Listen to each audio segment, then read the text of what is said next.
Llegamos ahora al capítulo 11.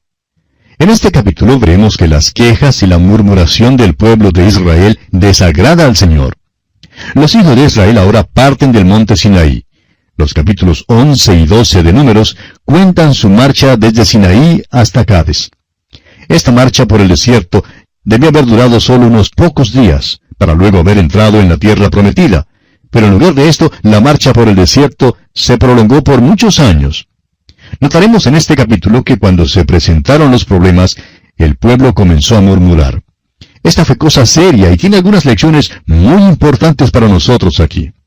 Leamos pues el primer versículo de este capítulo 11 de Números, y esperamos, amigo oyente, que usted todavía tenga su Biblia abierta en este libro de Números, como se lo indicamos al principio del programa. Así es que lea junto conmigo este primer versículo del capítulo 11 de Números. Aconteció que el pueblo se quejó a oídos de Jehová, y lo oyó Jehová, y ardió su ira, y se encendió en ellos fuego de Jehová, y consumió uno de los extremos del campamento. Cada vez que el pueblo se quejaba, la gloria del Señor aparecía. El Señor se disgustó mucho con sus murmuraciones y quejas. Y creemos que el Señor está igualmente disgustado hoy en día, amigo oyente, con muchos de los santos, de los que siempre critican y se quejan de algo. Son aquellos que todo lo ven mal y parece que no hay nada que les agrade. Pero Dios no quiere que sea así, amigo oyente. Él quiere que usted sea un hermano feliz y gozoso. Continuemos pues con los versículos 2 y 3 de este capítulo 11 de Números. Entonces el pueblo clamó a Moisés, y Moisés oró a Jehová, y el fuego se extinguió. Y llamó a aquel lugar Tabera, porque el fuego de Jehová se encendió en ellos. Su queja encendió la ira del Señor, y él consumió uno de los extremos del campamento. Ahora, ¿qué es lo que había detrás de todas estas quejas? ¿Quiénes eran los perturbadores? Podemos localizarlos aquí, y también nos es posible localizarlos hoy en día, amigo oyente. Leamos el versículo 4 de este capítulo 11 de Números. Y la gente extranjera que se mezcló con ellos tuvo un vivo deseo, y los hijos de Israel también volvieron a llorar y dijeron, ¿quién nos diera a comer carne? Ahora, ¿quiénes fueron los que principiaron esto? Pues la gente extranjera. Usted recordará que la gente extranjera era el grupo de los que no estaban seguros quiénes eran. No podían juntarse a ninguna de las tribus, no podían declarar su linaje, no estaban seguros si realmente pertenecían al pueblo israelita o no. Si sabían si debían ir en la marcha por el desierto o quedarse. Eran el producto del matrimonio entre personas de distintas razas. Cada uno de estos tenía un pariente en Egipto y un pariente en el campamento de Israel. No eran lo suficientemente egipcios como para querer permanecer en Egipto, ni lo suficientemente israelitas como para querer salir en la marcha por el desierto. Hoy en día, nuestras iglesias también se llenan con gente como esa.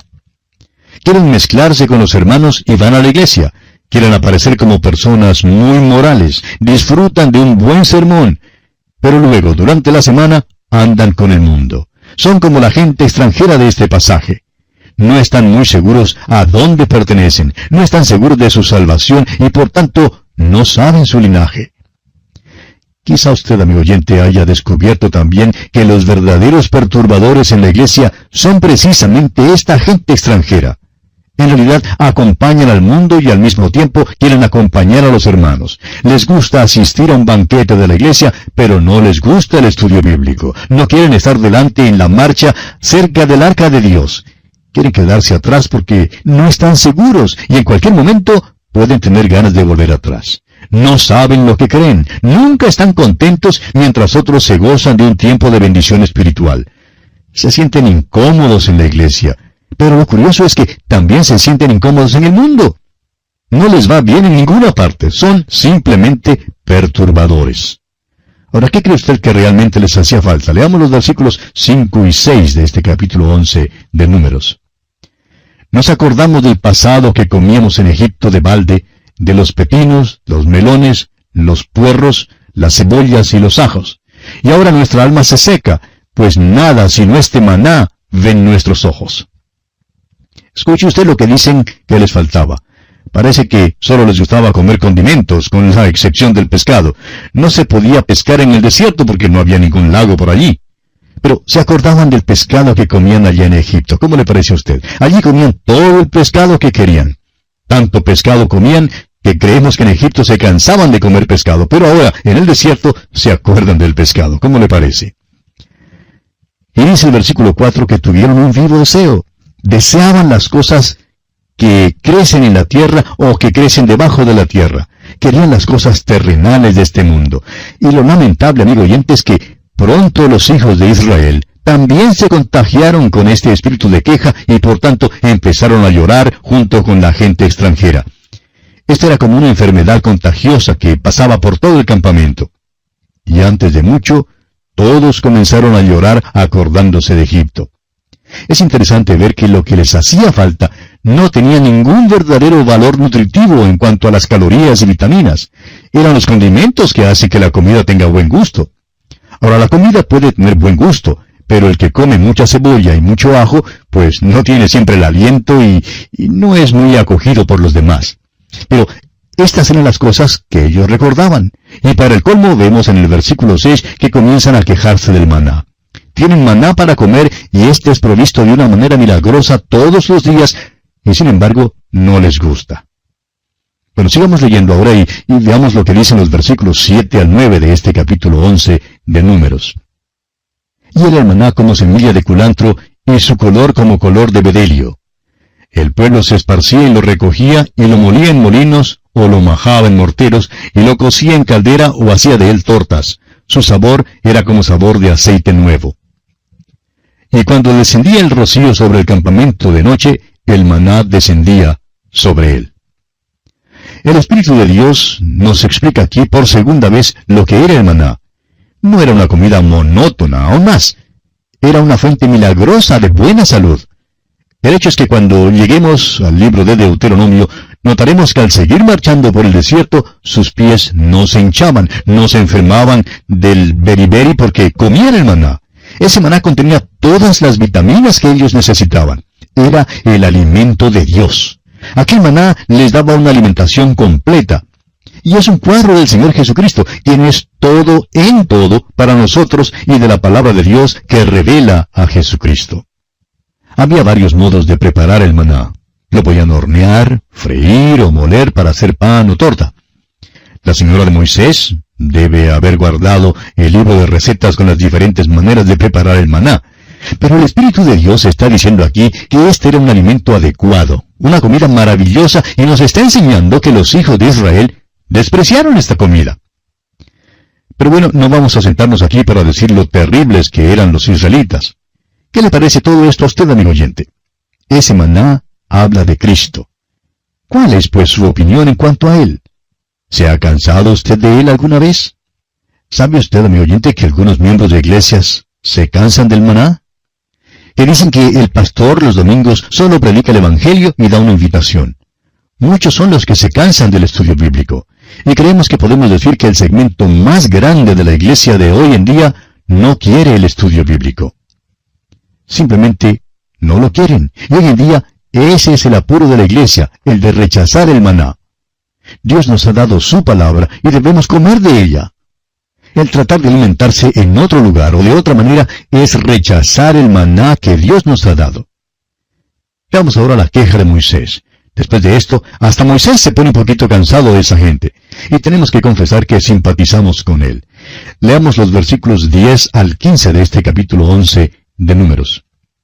Y oyó Moisés al pueblo que lloraba por sus familias, cada uno a la puerta de su tienda, y la ira de Jehová se encendió en gran manera. También le pareció mal a Moisés. Y dijo Moisés a Jehová, ¿por qué has hecho mal a tu siervo? ¿Y por qué no he hallado gracia en tus ojos que has puesto la carga de todo este pueblo sobre mí? ¿Concebí yo a todo este pueblo?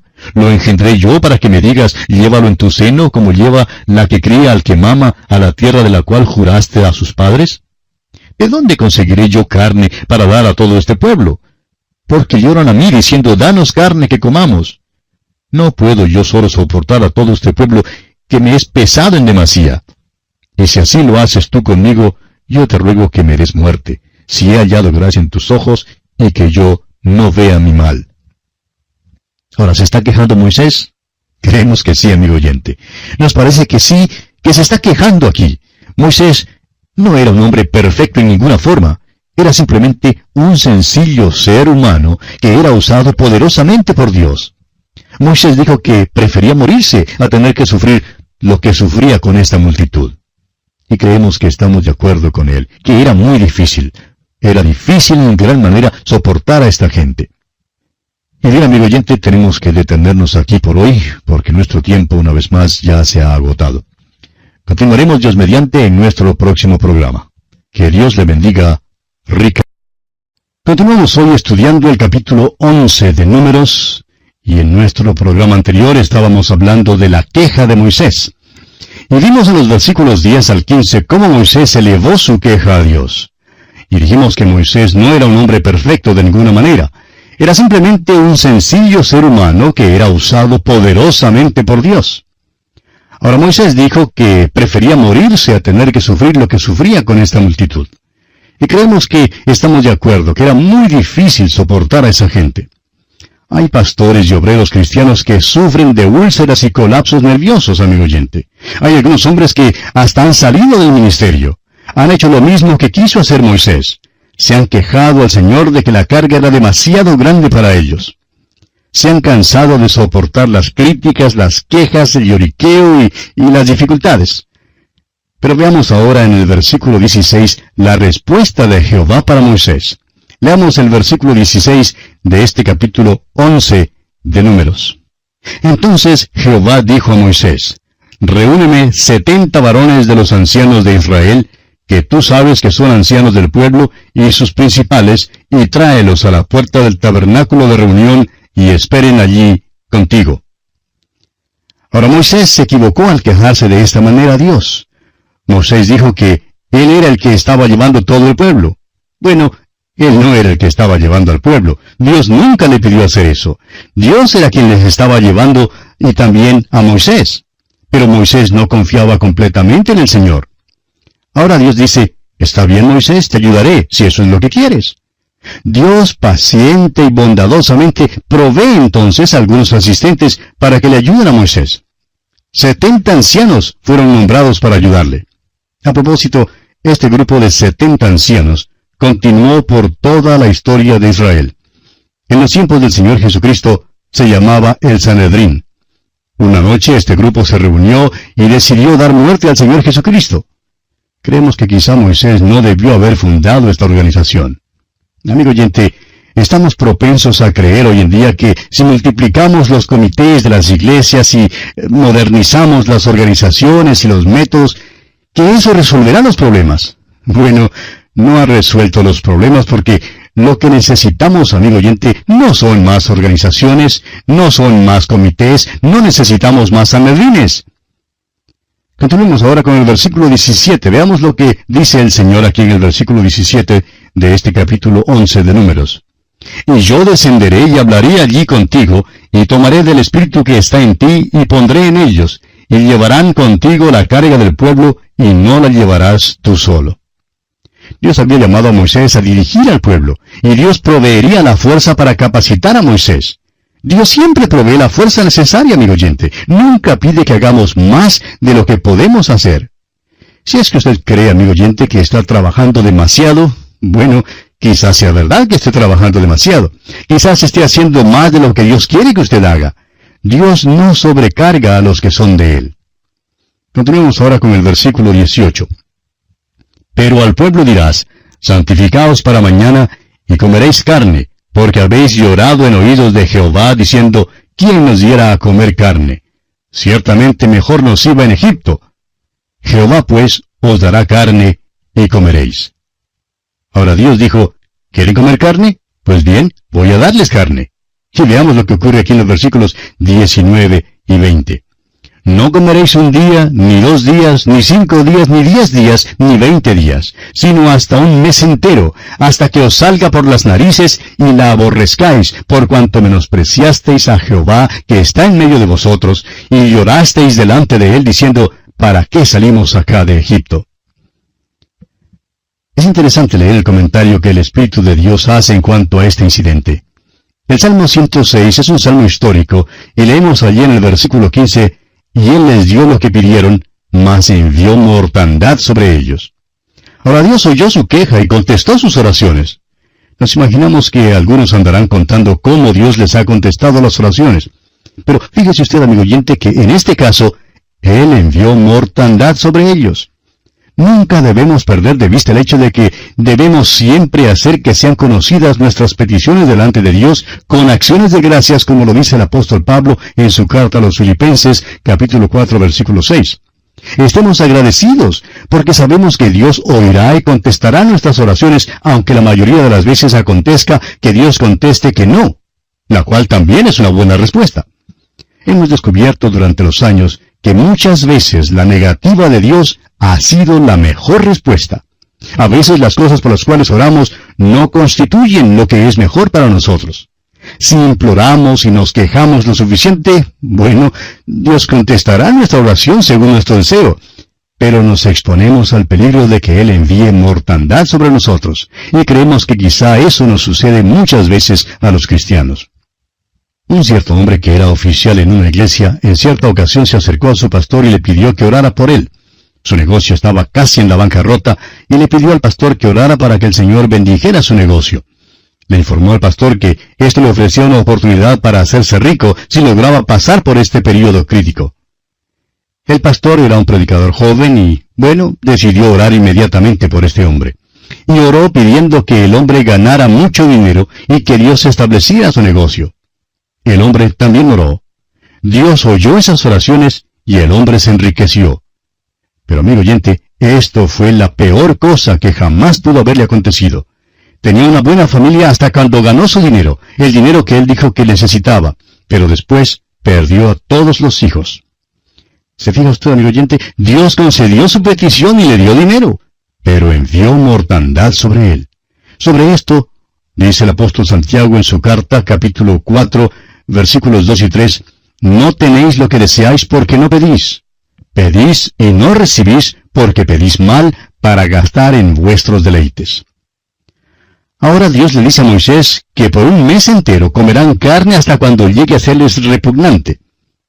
Haría esto porque habían despreciado al Señor y habían llorado delante de Él. Leamos los versículos 21 y 22. Entonces dijo Moisés, 600,000 de a pie es el pueblo en medio del cual yo estoy. Y tú dices, les daré carne y comerán un mes entero. ¿Se degollarán para ellos ovejas y bueyes que les basten? ¿O se juntarán para ellos todos los peces del mar para que tengan abasto? Moisés pregunta a Dios, ¿cómo es que piensa hacer esto? Dios le contesta que lo hará. No debemos, amigo oyente, preguntarle al Señor cómo hará alguna cosa, después que Él dice que lo hará. Él lo hará no según el cómo suyo, ni según el cómo mío, sino según su propio cómo. Lo hace de la manera en que Él quiere hacerlo. Y continuamos con los versículos 23 al 25. Entonces Jehová respondió a Moisés, ¿acaso se ha acortado la mano de Jehová? Ahora verás si se cumple mi palabra o no. Y salió Moisés y dijo al pueblo las palabras de Jehová, y reunió a los 70 varones de los ancianos del pueblo, y los hizo estar alrededor del tabernáculo. Entonces Jehová descendió en la nube y le habló, y tomó del espíritu que estaba en él, y lo puso en los 70 varones ancianos. Y cuando posó sobre ellos el espíritu, profetizaron, y no cesaron. Ahora fíjese usted que realmente no había más poder que antes. Había más organización, sí, que la que había antes, pero no había más poder. El mismo espíritu estaba dividido entre ellos. Ahora, versículos 26 al 30. Y habían quedado en el campamento 2 varones, llamados el uno Eldad y el otro Medad, sobre los cuales también reposó el espíritu. Estaban estos entre los inscritos, pero no habían venido al tabernáculo, y profetizaron en el campamento. Y corrió un joven y dio aviso a Moisés y dijo, Eldad y Medad profetizan en el campamento. Entonces respondió Josué, hijo de Nun, ayudante de Moisés, uno de sus jóvenes, y dijo, Señor mío, Moisés, impídelos. Y Moisés le respondió, ¿tienes tú celos por mí? Ojalá todo el pueblo de Jehová fuese profeta, y que Jehová pusiera su espíritu sobre ellos. Y Moisés volvió al campamento, él y los ancianos de Israel. Josué era muy fiel y leal a Moisés, y eso era algo maravilloso. Pero aún más maravilloso, amigo oyente, es el hecho de que esto revela que Moisés no tenía celos. No tenía celos de que otros también pudieran profetizar. Creemos que en el ministerio cristiano hay 3 grandes pecados. El uno es la pereza, el otro los celos, y el otro es el aburrimiento. Y desafortunadamente hay algunos que son culpables de todos tres. Vemos pues aquí que Moisés no era un hombre celoso, y los celos son cosa terrible. Veamos ahora cómo Dios provee la carne. Leamos el versículo 31 de este capítulo 11 de Números. Y vino un viento de Jehová, y trajo codornices del mar, y las dejó sobre el campamento un día de camino a un lado, y un día de camino al otro, alrededor del campamento, y casi 2 codos sobre la faz de la tierra. Note usted que el Señor realmente les da codornices para comer. Versículo 32. Entonces el pueblo estuvo levantado todo aquel día y toda la noche, y todo el día siguiente, y recogieron codornices. El que menos recogió 10 montones, y las tendieron para sí a lo largo alrededor del campamento. Creemos que esos 10 montones que se mencionan aquí sería el equivalente a unos 86 galones. No tenían instalaciones refrigerantes y por eso tenían que cocinar de una vez todas esas codornices. Pero ¿sabe usted lo que pasa? Leamos los versículos 33 al 35 de este capítulo 11 de Números.